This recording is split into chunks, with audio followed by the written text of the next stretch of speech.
Assalamualaikum warahmatullahi wabarakatuh. Kami dari kelompok 4 akan mempresentasikan mengenai plantae berbiji atau Angiospermae dengan anggota kelompok 1. Emiliana Nurrohmah, NIM 400141911.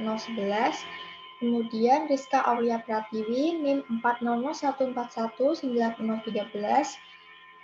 Kemudian Alfiana Metrinisa, NIM 400141914 dan Labibah Wahyu Khairunada, NIM 400141915.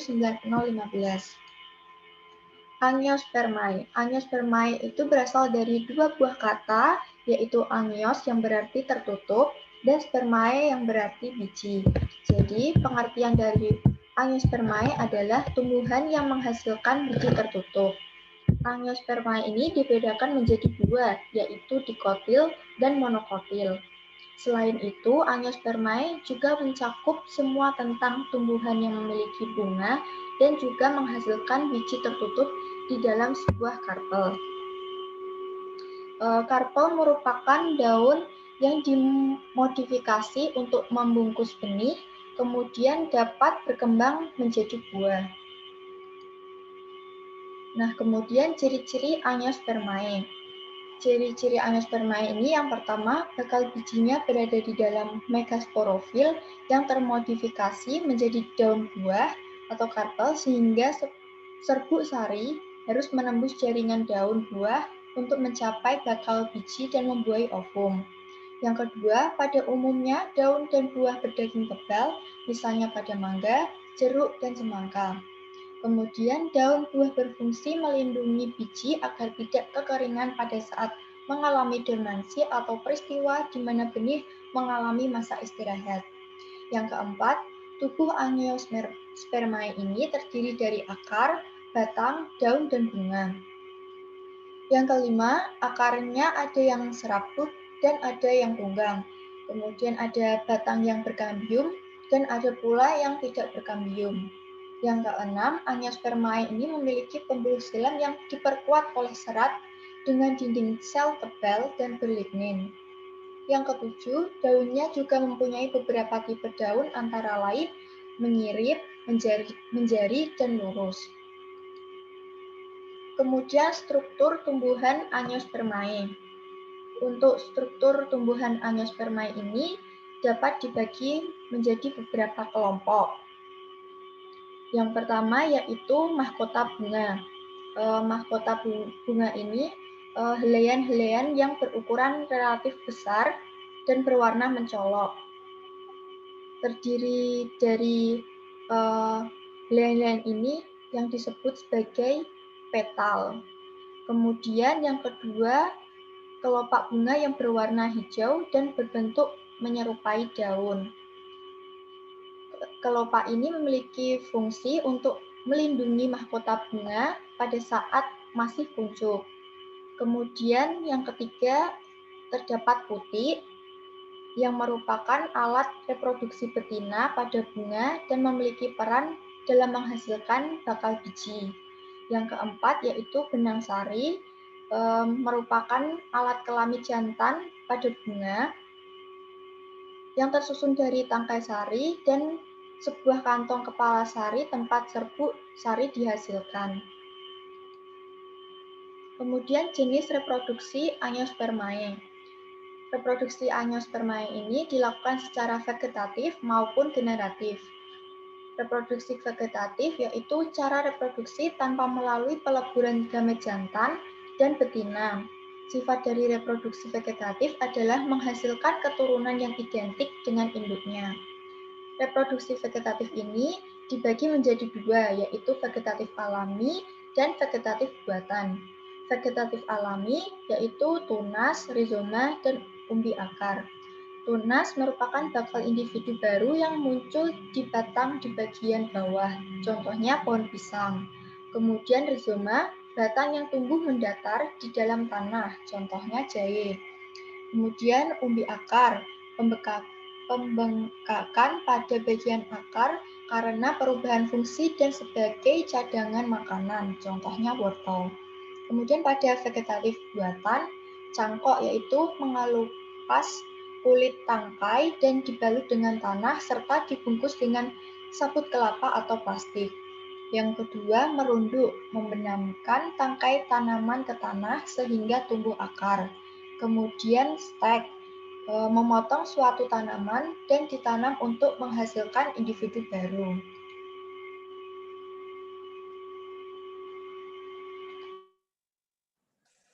Selanjutnya ada reproduksi generatif. Reproduksi generatif adalah perkembangbiakan tumbuhan secara kawin atau pertumbuhan. Proses dari perkembangan generatif ini membutuhkan peleburan antara gamet jantan dan juga betina. Bunga adalah alat reproduksi seksual atau generatif pada tumbuhan Angiospermae. Fungsi bunga ini adalah sebagai wadah menyatunya gamet jantan dan juga gamet betina untuk menghasilkan biji. Selanjutnya, reproduksi generatif ini kan menggunakan bunga. Nah, bunga itu dibagi menjadi beberapa macam. Yang pertama ada berdasarkan kelengkapannya, itu dibagi menjadi dua. Ada bunga lengkap dan bunga tidak lengkap. Bunga lengkap sendiri merupakan bunga yang memiliki bagian bunga tanpa terkecuali, yaitu tangkai bunga, kelopak bunga, mahkota bunga, benang sari, dan juga putik. Contohnya ada bunga mawar, melati, dan bunga sepatu. Kemudian selanjutnya ada bunga tidak lengkap. Bunga tidak lengkap merupakan bunga yang tidak memiliki salah satu bagian bunga. Contohnya adalah bunga tanaman rumput-rumputan yang tidak memiliki mahkota bunga. Selanjutnya, bunga berdasarkan alat reproduksinya itu dibagi menjadi dua, ada bunga sempurna sama bunga tidak sempurna. Bunga sempurna merupakan bunga yang memiliki benang sari dan putik sekaligus. Selain itu juga memiliki bagian-bagian bunga yang lain, contohnya ada bunga sepatu. Kemudian ada bunga tidak sempurna, merupakan bunga yang hanya memiliki benang sari atau hanya memiliki putik saja. Selain itu, juga memiliki bagian-bagian bunga yang lain, contohnya ada bunga salak dan juga bunga kelapa. Pada proses perkembangbiakan secara generatif, itu ada proses penyerbukan. Penyerbukan ini dibagi menjadi beberapa, ada berdasarkan asal serbuk sarinya. Itu ada autogami atau sendiri, di mana serbuk sari berasal dari bunga yang sama atau satu bunga.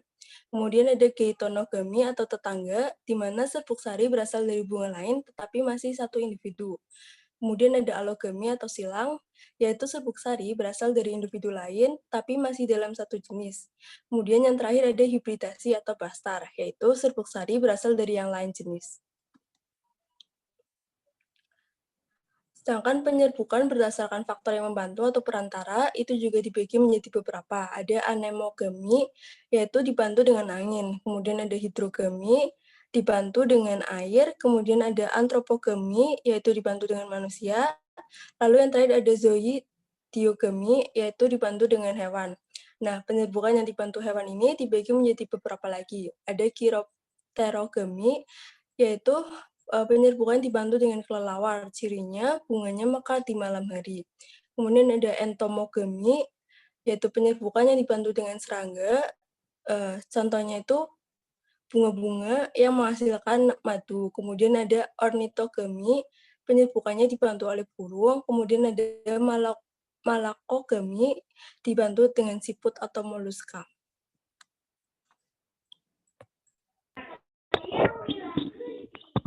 Selanjutnya yaitu siklus hidup dari tumbuhan Angiospermae. Terdapat siklus hidup tumbuhan Angiospermae yang terdiri dari yang pertama penyerbukan. Pada penyerbukan ini dimulai dari penyerbukan dengan jatuhnya serbuk sari ke kepala putik. Yang kedua yaitu pembelahan. Bagian inti sel dalam serbuk sari akan membelah menjadi inti vegetatif, inti generatif 1, dan inti generatif 2. Yang ketiga, perjalanan menuju kantong embrio, inti vegetatif yang berperan sebagai penunjuk jalan bagi kedua inti generatif sehingga dapat berjalan lebih dahulu menuju kantong embrio. Yang keempat, proses pembuahan, yaitu sesampainya di kantong embrio, maka inti generatif 1 akan membuahi ovum dan membentuk zigot. Dan yang kelima, perkembangan. Zigot akan tumbuh dan berkembang menjadi embrio calon individu baru dengan mengambil cadangan makanan yaitu endospermae. Selanjutnya yaitu klasifikasi Angiospermae. Ada Angiospermae awal, cirinya yaitu kelopak dan mahkota tidak punya perbedaan nyata, memiliki 2 keping biji, dan polen monosulcate, meliputi Amobiles, Nympheles, Austrobiales, Magnoliae, Papilles, Cannelés, dan Crypolles. Selanjutnya ada monokotil. Cirinya yaitu memiliki 1 keping biji, keping monosekulate, dan bunga kelipatan 3. Kemudian ada eudikot atau dikotil sejati. Cirinya yaitu memiliki 2 keping biji, polen tricopolet, dan bunga kelipatan 4 atau 5.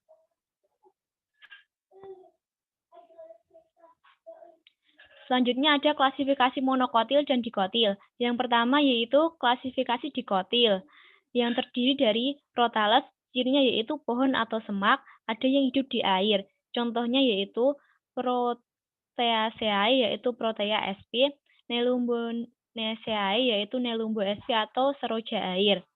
Kemudian ada Fabeles atau tubuh herba merambat, dihasilkan polong biji sebaris, bunga dengan stamen atau lebih, umumnya bersimbiosis dengan pengikat nitrogen.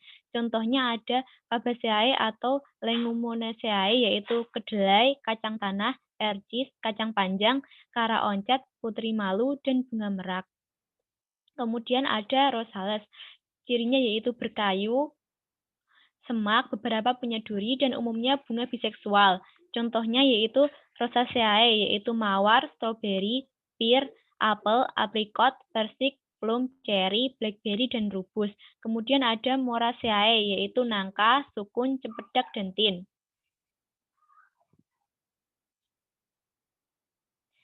Selanjutnya yaitu Mirabilis. Cirinya yaitu tumbuhan berkayu, daun terletak berlawanan, dan mahkota bunga mengalami penyempitan.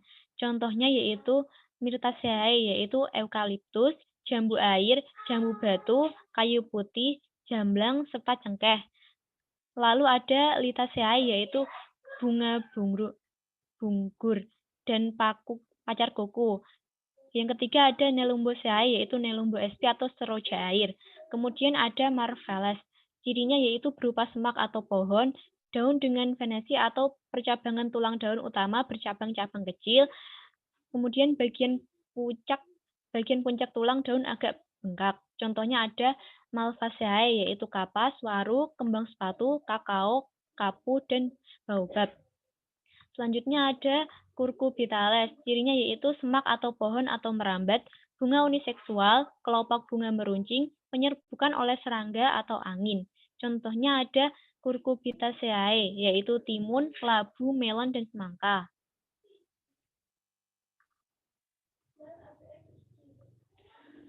Selanjutnya ada Astareles. Cirinya yaitu semak atau pohon.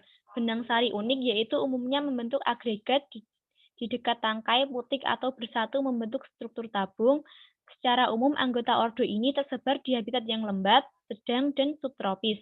Contohnya ada Campanulaceae, yaitu Campanula dan Lobelia.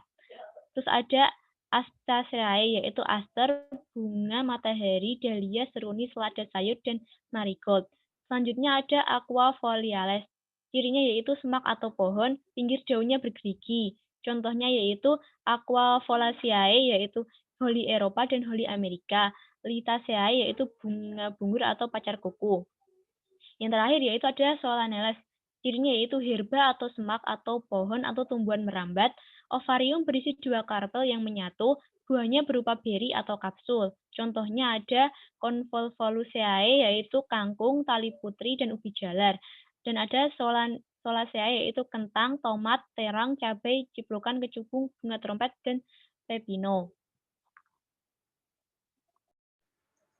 Selanjutnya ada klasifikasi monokotil, di mana ada ordo Aresales, yaitu bunga majemuk tersusun atas selundang bunga spata dan pongkol bunga atau spadix. Contohnya ada famili Areaceae atau palma, yaitu palem, kurma, kelapa, nipah, pinang, aren, langkap, lontar. Dan selanjutnya ada famili Dasypongoceae, yaitu Calestacia, dan Dasypokon. Lalu ada ordo Koales, yaitu memiliki ciri bunganya kecil, umumnya majemuk, Lalu polinasi dibantu oleh angin, mengandung pati, batang berkuku-kuku. Contohnya ada famili Poaceae atau Gramineae, yaitu padi, jagung, tebu, alang-alang, dan serai. Lalu contohnya juga ada Bromeliaceae, yaitu contohnya nanas. Lalu ada famili Cepareaceae, yaitu rumus. Lalu ada Tipaceae, yaitu lembang atau embed. Selanjutnya juga ada ordo Bracesales, yaitu bunga majemuk, ukuran terbatas, ubu tangkai, bunga dapat tumbuh terus. Contohnya yaitu famili dari Moraceae, yaitu daun kelor, ada Brassicaceae, yaitu lobak, wasabi, kale, kembang kol, kubis, dan selada air. Selanjutnya ada Commelinales, memiliki ciri tumbuhan herba ukuran kecil sampai besar, ada yang memanjat dan ada juga yang epifit, daunnya tersusun atas tangkai dan helaian. Contohnya yaitu famili Commelinaceae, yaitu Commelina diffusa atau aur-aur, dan Brewero Spetaceae atau adam hewan. Ada juga contoh dari famili Pontedericaceae, yaitu enceng gondok. Lalu ada ordo Zingiberales, memiliki ciri berupa tumbuhan herba, memiliki rizoma atau batang yang menjalar di bawah tanah, bunga besar dan mencolok, tangkai daun besar dan panjang. Contohnya yaitu famili Musaceae atau pisang-pisangnya. Ada juga Zingiberraceae, yaitu jahe, lempuyang, temu kunci, temulawak, kunyit, lengkuas, dan cikur. Lalu ada juga contohnya Costaceae atau contohnya itu bunga kasturi, ada juga Sanaceae, itu contohnya gayong dan bunga tasbih. Lalu ada Asparagales, contohnya yaitu daun berbentuk Asparagales adalah daun berbentuk tali. Contohnya yaitu Orchidaceae, yaitu anggrek bulan, anggrek vanda, anggrek hitam. Lalu ada juga Amaryllidaceae, yaitu bunga sedap malam, dan ada Asparagaceae, yaitu asparagus, agave, dan lidah mertua. Lalu ada Liliales, yaitu kepalanya besar dan meruncing. Contohnya yaitu famili dari Liliaceae, yaitu bawang merah, bawang putih, bawang bombay, bawang brei, dan bakung. Lalu ada famili Semiliaceae yang contohnya yaitu smilax. Lalu ada juga ordo Dioscorales, contohnya yaitu dari famili Dioscoreaceae berupa Dioscorea alata, ui, dan Dioscorea hispide atau gadung. Lalu ada Pandanales yang familinya Pandanceae, yaitu tumbuhan pandan. Lalu ada Acorales, yaitu famili dari Acoraceae, contohnya yaitu Alcarus atau jaringau. Lalu ada juga ordo Petrosaviales yang familinya yaitu Petrosaviaceae, yaitu Petrosaphia dan Japonolorion. Lalu ada Alismatales, familinya yaitu Araceae atau talas, dan Alismataceae atau genjer. Lalu ada perbedaan dikotil dan monokotil. Perbedaannya bisa dilihat dari biji, akar, batang, daun, bunga, dan berkas pengangkut. Biji pada monokotil memiliki keping satu sehingga tidak membelah saat berkecambah. Biji pada dikotil berkeping dua sehingga membelah saat berkecambah. Lalu akar pada monokotil berserabut dan akar pada dikotil tunggang. Batang pada monokotil tidak bercabang dan tidak memiliki kambium, sedangkan batang pada dikotil bercabang dan memiliki kambium. Daun pada monokotil umumnya memanjang layaknya pita dengan tulang daun yang sejajar, sedangkan daun pada dikotil melebar dengan tulang daun yang menyirip atau menjadi. Bunga pada monokotil jumlah kelopaknya 3 atau kelipatannya, dan jumlah bunga pada dikotil jumlah kelopaknya 2, 4, dan 5 atau kelipatannya. Berkas pengangkut tumbuhan monokotil itu tersebar, sedangkan berkas pengangkut pada tumbuhan dikotil itu teratur. Selanjutnya ada manfaat dari Angiospermae, di antaranya yaitu sebagai bahan pangan, sumber karbohidrat, contohnya Oryza sativa, lalu ada bahan pangan sumber protein, contohnya Phaseolus radiates, lalu ada bahan pangan sumber lemak, contohnya Cocos nucifera, Lalu ada bahan pangan sebagai sayuran, sumber vitamin dan mineral, contohnya ada Solanum, Lycopodium. Lalu ada bahan panganan buah-buahan, sumber vitamin dan mineral, contohnya yaitu Carica papaja. Dan ada bahan panganan, contohnya Gossypidium sp. Selanjutnya ada juga bahan pemberi rasa nikmat pada makanan, minuman, atau lainnya, contohnya Covea sp. Lalu ada bahan obat-obatan, contohnya Cinsona subcirrhubra. Dan ada bahan bangunan, contohnya Tectona grandis. Baik, sekian presentasi dari kelompok 4. Kurang lebihnya mohon maaf. Wassalamualaikum warahmatullahi wabarakatuh.